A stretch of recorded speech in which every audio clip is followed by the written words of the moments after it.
Hi friends, நம்ம இன்னைக்கு என்ன பார்க்க போகிறோம் அப்படின்னா ஹோம்மேட் கீ தான் பார்க்க போகிறோம்.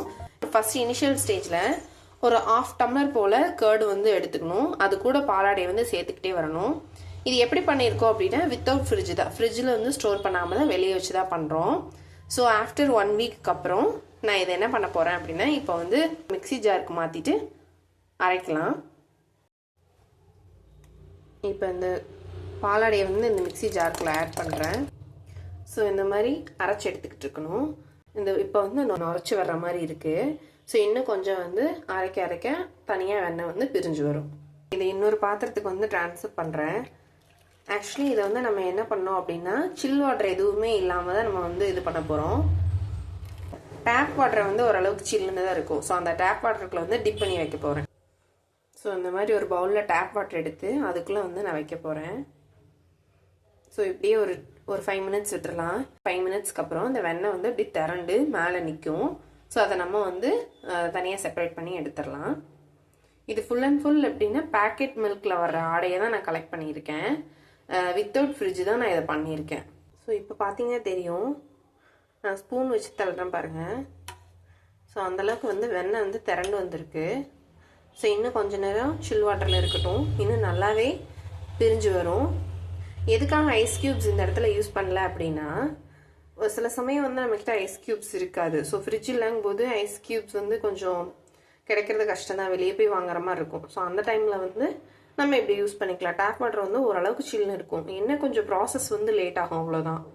ஒரு 1/2 ஹவரில் முடிகிற ஒர்க் வந்து ஒரு 1 ஹவர் ஆகும், அவ்வளோதான். இன்னும் கொஞ்சம் நேரம் ஆச்சு அப்படின்னா இனிமேல் நம்ம கையில் எடுக்கிற அளவுக்கு தனியாக பிரிஞ்சு வெண்ணெய் வந்துடும். அதுக்கப்புறம் எடுத்து நம்ம வந்து 2 to 3 டைம்ஸ் வாஷ் பண்ணிவிட்டு கீயாக கன்வெர்ட் பண்ணிக்கலாம். இப்போ என்ன பண்ண போகிறோம் அப்படின்னா நம்ம கை வச்சு அதை இப்படி ஒன்று சேர்த்து ஒரு பால் மாதிரி எடுக்க போகிறோம். ஸோ இந்த மாதிரி இதுலேருந்து ஒவ்வொரு இதாக எடுத்து இந்த மாதிரி தண்ணியில் வந்து வச்சிடணும். ஸோ நம்ம 1/2 கப் இதுலேருந்து இவ்வளோ வெண்ணெய் வந்து எடுத்துருக்கோம். இதை நம்ம அப்படியே வந்து 3 to 4 வாட்டர் ஊற்றி வாஷ் பண்ணிவிட்டு நம்ம வந்து பட்டராகவும் ஸ்டோர் பண்ணிக்கலாம். அப்படி இல்லாமல் நம்ம கீயாக காய்க்க போகிறோம் நம்ம இப்போ. ஸோ இதை வந்து இன்னொரு வாட்டருக்கு வந்து மாற்றிடலாம். ஸோ இந்த மாதிரி 3 to 4 வாட்டர் வந்து விட்டு நம்ம வந்து வாஷ் பண்ணி எடுத்துக்கணும் பட்டரை. இந்த மாதிரி ஒரு பாத்திரத்தில் கலெக்ட் பண்ணதுக்கப்புறம் அடுப்பை சிம்மில் வைக்கணும். அடுப்பில் சிம்மில் வச்சதுக்கப்புறம் இந்த பட்டர் என்ன ஆகும் அப்படின்னா மெல்ட் ஆக ஆரம்பிக்கும் இப்படி. ஸோ இது இப்போ வந்து பொங்கி வரும். இந்த நுரெல்லாம் இல்லாமல் கரெக்டான பதத்துக்கு வரும். அது வரைக்கும் நீங்கள் வந்து அடுப்பு ஓரளவுக்கு சிம்லேயே வச்சுக்கோங்க. ஓரளவுக்கு பொங்குறது வந்து அடங்கிடுச்சு. நெய் வந்து தனியாக பிரிஞ்சு வருது.